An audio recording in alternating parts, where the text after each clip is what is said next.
Assalamualaikum warahmatullahi wabarakatuh. Perkenalkan, nama saya Larasati Windu Putri, kelas 2A Program Studi Pendidikan Bahasa dan Sastra Indonesia, Fakultas Keguruan dan Ilmu Pendidikan, Universitas Singapura Bangsa Karawang. Tujuan saya membuat video ini adalah untuk memenuhi salah satu tugas mata kuliah apresiasi prasasti yang diampu oleh Ibu Verina Meliasanti, SSMPD. Selanjutnya, saya akan membacakan identitas buku yang akan saya resensi, yakni berjudul Kata, dengan penulis bernama Nadifa Aliasana atau biasa dikenal dengan Rintik Seduh. Buku ini diterbitkan oleh Gagas Media pada tahun 2018 untuk cetakan pertamanya dan memiliki tebal halaman sekitar 396 halaman. Binta Dinesara adalah mahasiswi jurusan Ilmu Komunikasi di salah satu universitas di Jakarta. Ia terlahir dari keluarga yang rapuh karena ayahnya meninggalkan dia dan ibunya semasa dia masih kecil. Sedangkan ibunya mengidap penyakit skizofrenia, yaitu penyakit yang bisa dibilang adalah penyakit langka. Hal ini membuat Binta lebih sering menghabiskan waktunya di rumah untuk merawat ibunya daripada harus berkumpul dengan teman-temannya atau bersosialisasi dengan lingkungan di sekitarnya. Di kampus pun Binta hanya memiliki satu teman bernama Cahyo. Cahyo adalah orang yang sangat mengerti keadaan Binta dan selalu membantu ketika Binta membutuhkan bantuannya. Sebagai sahabat yang baik, Cahyo ingin sekali Binta bisa bersosialisasi dengan baik di lingkungan sekitar maupun di lingkungan kampus. Akhirnya, Cahyo pun memperkenalkan Binta kepada Nugraha, yaitu senior mereka di kampus. Sebenarnya, awal perkenalan Binta dengan Nugraha bukanlah rencana dari Cahyo, melainkan keinginan sendiri dari Nugraha. Keinginan ini muncul ketika ia melihat hasil gambar Binta yang berada di koran.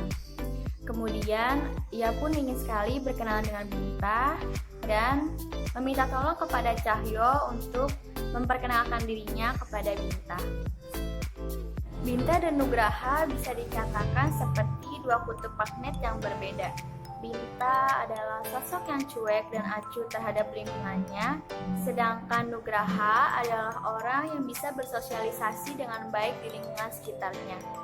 Setelah perkenalan Binta dengan Nugraha, hari-hari yang lalu Binta selanjutnya pun selalu diisi dengan tingkah laku ajaib Nugraha.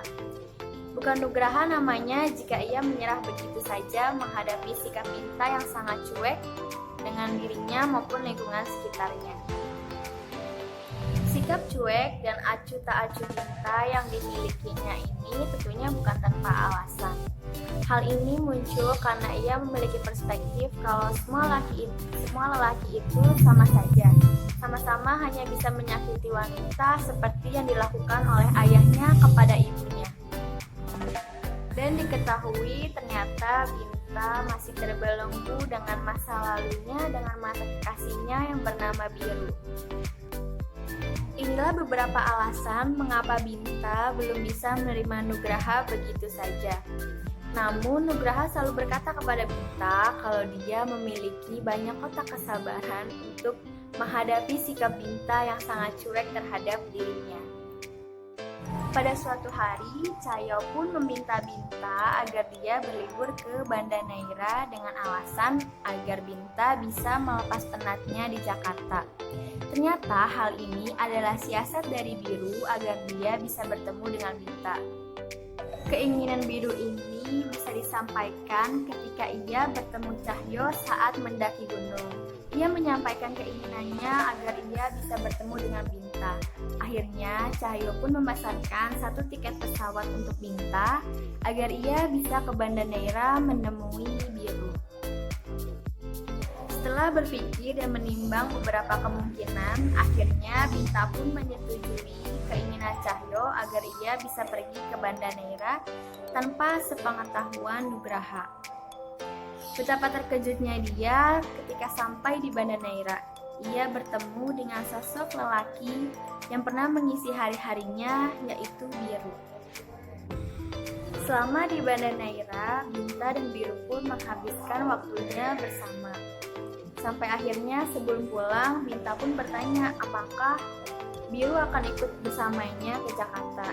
Namun jawaban yang diberikan oleh Biru sangat mengecewakan Binta.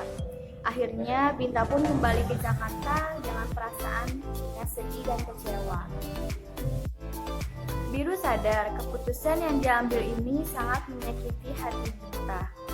Namun ia pun berpendapat jika Binta masih bersamanya, ia tidak akan bahagia dan tetap menjadi Binta yang mengurung dirinya dan acuh terhadap lingkungan sekitarnya. Awalnya memang sakit dan berat yang dirasakan oleh Binta, namun seperti ada sesuatu yang mendorongnya agar ia bisa keluar dari fase itu, dibantu dengan Nugraha yang selalu ada di sampingnya.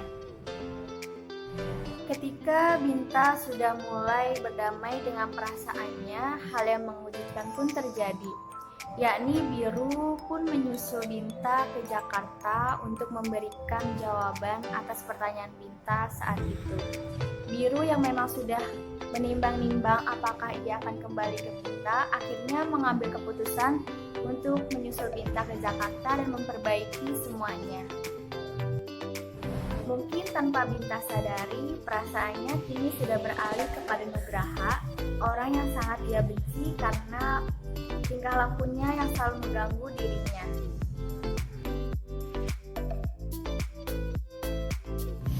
Pada novel Kata ini terdapat 4 tokoh, yaitu Binta Dinesara sebagai tokoh utama, Nugraha, Cahyo, dan Biru. Binta digambarkan sebagai sosok yang cuek dan acuh terhadap lingkungan sekitarnya. Namun sebenarnya ia adalah sosok yang baik dan penyayang. Tokoh berikutnya ada Nugraha. Ia digambarkan sebagai orang yang memiliki kesabaran yang cukup tinggi untuk menghadapi Binta yang sangat cuek, tidak mudah menyerah, dan bisa bersosialisasi dengan lingkungan sekitarnya dengan baik. Tokoh selanjutnya adalah Biru. Ia adalah mantan kekasih dari Binta. Ia digambarkan sebagai sosok yang penuh kebingungan dalam mengambil suatu keputusan. Lalu ada Cahyo. Ia adalah sahabat baik Binta. Ia adalah sosok yang pengertian, baik, dan selalu membantu Binta ketika ia membutuhkan bantuannya. Tema yang diangkat di novel ini adalah tentang kekeluargaan, persahabatan, percintaan, serta konflik yang dialami oleh para remaja.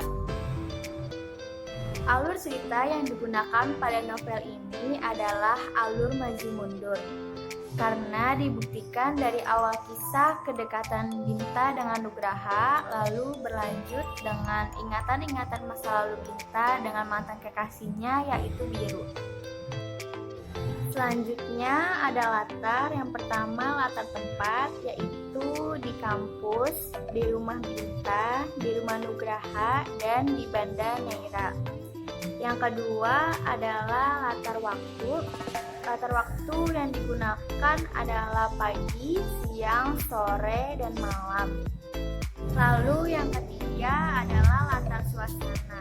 Latar suasana yang tergambar pada novel ini ada kesenangan, sedih, kecewa, serta kebingungan.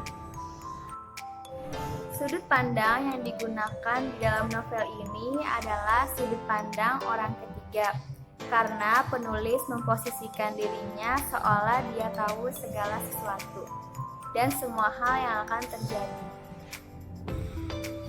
Selanjutnya adalah gaya bahasa. Gaya bahasa yang digunakan di dalam novel ini adalah bahasa yang tidak baku atau bahasa yang digunakan sehari-hari. Amanat dan moral yang dapat kita ambil dari novel Kata ini adalah kita harus berjuang untuk mendapatkan apa yang kita inginkan, sekalipun itu harus banyak mengorbankan banyak hal. Katakan selagi mampu dan ungkapkan sebelum semuanya terlambat. Kelebihan dari novel kata ini adalah penggunaan kata yang mudah dipahami oleh para pembaca, serta alur yang mengalir dan bisa membuat para pembacanya penasaran akan setiap kelanjutan ceritanya. Kekurangan dari novel ini hanya ada beberapa kesalahan pada penulisan kata. Sekian resensi dari saya, kurang lebihnya saya mohon maaf. Wassalamualaikum warahmatullahi wabarakatuh.